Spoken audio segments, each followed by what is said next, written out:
नमस्कार मित्रों, साहित्य की आलोचना के इस YouTube चैनल लालित्य में आप सब लोगों का स्वागत है। आज का विषय है सुमित्रानंदन पंत और उनका काव्य। हिंदी साहित्य के छायावाद चतुष्टय में सुमित्रानंदन पंत का महत्वपूर्ण स्थान है। कुछ विद्वान इन्हें छायावाद का प्रवर्तक भी स्वीकार करते हैं। इनका जन्म 20 मई सन 1900 को अल्मोड़ा के पास कौसानी ग्राम में हुआ था। कौसानी पहले अविभाजित उत्तर प्रदेश के अल्मोड़ा जनपद में था, परंतु वर्तमान में उत्तराखंड के बागेश्वर जिले में है। जन्म के 6 घंटे बाद ही इनकी माता का निधन हो गया था। पंत जी की प्रारंभिक शिक्षा कौसानी में ही हुई। 9वीं कक्षा अल्मोड़ा से उत्तीर्ण की और 1919 में बनारस के क्वींस कॉलेज से हाई स्कूल की परीक्षा उत्तीर्ण की। 1921 में गांधी जी के असहयोग आंदोलन से प्रभावित होकर इन्होंने कॉलेज छोड़ दिया।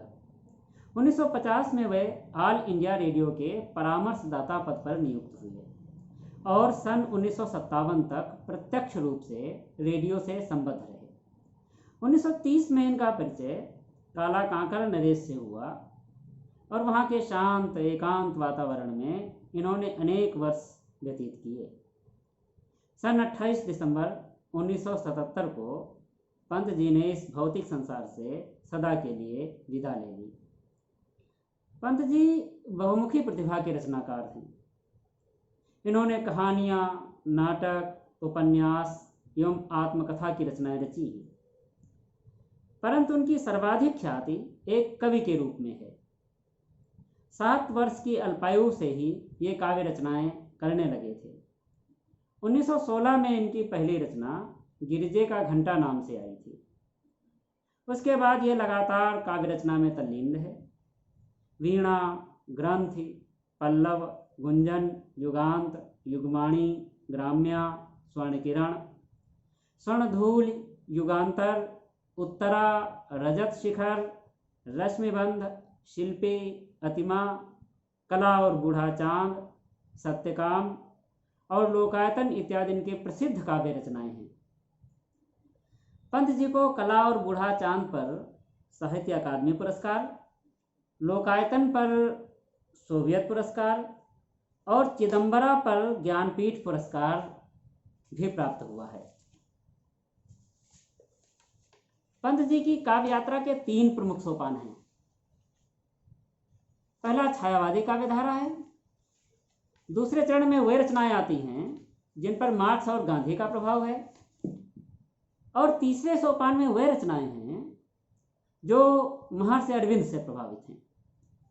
इन तीनों में सौंदर्य चेतना, सामाजिक चेतना और सांस्कृतिक चेतना की प्रमुखता रही है। भाव, रस, कल्पना, शिल्प आदि की दृष्टि से पंत जी का काव्य समृद्ध है। यद्यपि उनके काव्य में शांत, अद्भुत, करुण, रौद्र आदि रसों का परिपाक हुआ है, परंतु प्रमुखता श्रृंगार रस की रही है। परिवर्तन कविता की पंक्तियां हैं। अभी तो मुकुट बंधा था माथ, हुए कलही हल्दी के हाथ, खुले भी न थे लाज के बोल, खिले भी चुम्बन शून्य कपोल, हाय रुक गया यही संसार, बना सिंदूर अंगार, वात हत लतिका वह सुकुमार, पड़ी है छिन्नाधार। इन पंक्तियों में करुण रस का सुंदर परिपाक हुआ है। पंत जी को प्रकृति का सुकुमार कवि कहा जाता है। आंसू की बालिका, पर्वत प्रदेश में पावस, नौका विहार, एक तारा, मन भावन सावन जैसी अनगिनत कविताएं हैं जिनमें प्राकृतिक सौंदर्य का वैभव अपने चरम उत्कर्ष पर दिखाई देता है। प्रकृति के सभी रूपों, आलंबन, उद्दीपन, पृष्ठभूमि, मानवीकरण, उपदेशिका आदि का शास्त्रीय चित्रण देखा जा सकता है। पंत जी के व्यक्तित्व निर्माण में प्रकृति का योगदान सर्वाधिक है। प्रकृति उनकी बाल सहचरी रही है। उस छोटी सी बस्ती कौसानी में एकाकी पंत अपना सखा, अपना संगी साथी मानते थे प्रकृति को ही। पहाड़ी झरने से वे बातें करते थे, भीगों से गीत सीखते थे और भौरों के साथ कुसुम के चुने कटोरों से मधुपान करते थे। इसलिए काव्य जीवन के प्रारंभिक काल में वे नारी के सहज आकर्षण का प्रतिषेध भी करते थे। वे लिखते थे, छोड़ ध्रुवों की मृदु छाया, तोड़ प्रकृति से भी माया, बाले तेरे मोह जाल में, कैसे उलझा दूं लोचन, छोड़ अभी से इस जग को। पल्लव रचना में तो प्रकृति की अनेक कविताएं हैं जो हिंदी कविता के लिए उपलब्ध हैं। गिरि पावस का चित्र देखिए, वे कहते हैं, पावस ऋतु थी पर्वत प्रदेश, पल पल परिवर्तित प्रकृति वेश, मेखलाकार पर्वत अपार, अपने सहस्र दृक् सुमन फाड़, अवलोक रहा है बार बार, नीचे जल में निज महाकार, जिसके चरणों में पड़ा पला ताल, दर्पण सा फैला है विशाल। पंत के काव्य में प्रकृति सौंदर्य और नारी सौंदर्य का नीर क्षीर विलय मिलता है। प्रकृति और नारी छायावादी सौंदर्य चेतना का प्रमुख आधार है। वीणा, ग्रंथ, पल्लव आदि प्रारंभिक रचनाओं में ऐसी कविताओं की भरमार है। एक बहुत ही प्रसिद्ध कविता है पंत जी की नौका विहार, जिसमें उन्होंने गंगा को तनवंगी नायिका के रूप में चित्रित किया है। शांत स्निग्ध ज्योत्सना उज्ज्वल, अपलक अनंत नीरव भूतल, सैकत सैया पर दुग्ध धवल, तनवंगी गंगा ग्रीष्म विरल, लेती है श्रांत क्लांत निश्चल, तापस बाला गंगा निर्मल, शशिमुख से दीपित मृदु करतल, लहरें उर पर कोमल कुंतल, गोरे अंगों पर सिहर सिहर, लहराता तार तरल सुंदर, चंचल अंचल सा नीलांबर। पंत जी सुकुमार कल्पना के कवि हैं। कल्पना कवि की मानसिक शक्ति है, जिसके अवलंब से कवि कविता में बिंबों का निर्माण करता है। स्मृति निर्भर कल्पना, विभाव विधायक कल्पना, तिर्यक कल्पना, मानवीकरण निर्भर कल्पना, उदात्त कल्पना, पूरक आदि अनेक कल्पनाओं के आश्रय से पंत जी ने कविता की भाषा को चित्रात्मक और संप्रेषणीय बनाया है। विराट कल्पना के द्वारा कवि ने परिवर्तन की भयावहता का चित्र खींचा है। अहे वासुक सहस्र फन, लक्ष्य लक्ष्य चरण तुम्हारे चिन्ह निरंतर, छोड़ रहे हैं जग के विस्तृत वक्ष स्थल पर। युगांत लिखकर पंत जी ने छायावाद के अंत की घोषणा कर दी। वे मार्क्सवाद की तरफ उन्मुख हुए और उनकी कविता जीवन के यथार्थ को अभिव्यक्त करने लग गई। वे वर्गहीन समाज और श्रमिकों के शासन की बात करने लगे। वे कहते हैं, साक्षी है इतिहास, आज होने को पुनः युगांतर, श्रमिकों का शासन होगा अब उत्पादन यंत्रों पर, वर्गहीन सामाजिकता देगी सबको सम साधन, पूरित होंगे जन के भव जीवन के निखिल प्रयोजन। पंत जी की साधना की चरम उपलब्धि है लोकायतन। यह काव्य आकार में कामायनी से लगभग 6 गुना बड़ा है। इस महाकाव्य का मूल प्रतिपाद्य सामूहिक मुक्ति है, जो गांधीवाद और अरविंद दर्शन इन दोनों से प्रभावित है। पंत जी का भाषा पर जबरदस्त अधिकार है। वह भाषा में 2 गुणों को आवश्यक मानते हैं, एक चित्रात्मकता और दूसरा संगीतात्मकता। बिंबात्मकता इनकी कविता का प्राण है। चाक्षुष, श्रवण, घ्राण, स्पर्श, आस्वाद एवं गत्वर आदि सभी बिंब उनकी कविता में विद्यमान हैं।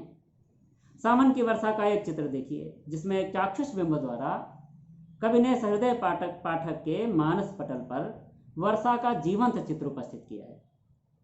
झमझम झमझम मेघ बरसते हैं सावन के, छम छम बूंदे चूती तरुओं से छन के, चमचम बिजली चमक रही रे उर्मे घन के, थम थम दिन के तम में सपने जगते मन के। नादात्मकता कवि की काव्य भाषा का प्राण है। शब्द और नाद के कई चित्र इनकी कविता में मौजूद हैं। इन्होंने पल्लव की भूमिका में काव्य भाषा पर बहुत लंबा चिंतन किया है, जिसमें उन्होंने शब्द और नाद को कविता का प्राण बताया है। इन कविताओं में कवि का सूक्ष्म पर्यवेक्षण और कुशल शिल्प है।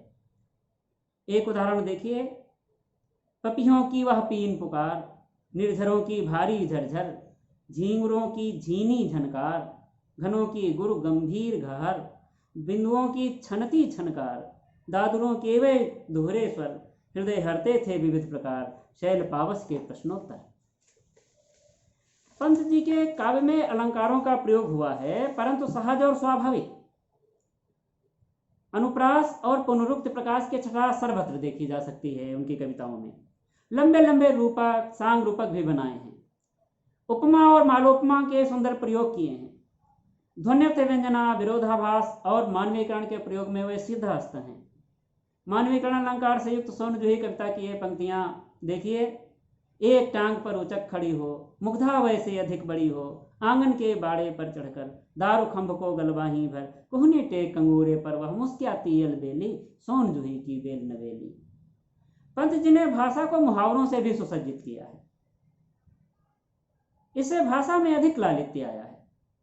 आज बचपन का कोमल गात, जरा का पीला पात, 4 दिन सुखद चांदनी रात और फिर अंधकार अज्ञात, या अरे वह अपलक 4 नयन, 8 आंसू रोते निरुपाए, उठे रोओं के आलिंगन, कसक उठते कांटों से हाय। पंत जी ने मुक्तक छंदों की अपेक्षा तुकांत छंदों में अधिक रचनाएं की हैं। पंत जी की भाषा में प्रतीकात्मकता है। अधिकतर लाक्षणिक प्रतीकों का चयन भी उन्होंने प्रकृति से ही किया है। उषा, चांदनी, मधु, मधुप, सरिता आदि बिंबों का प्रयोग इतना अधिक किया गया है कि वे प्रतीक बन गए हैं। पंत जी असाधारण प्रतिभा के कवि हैं।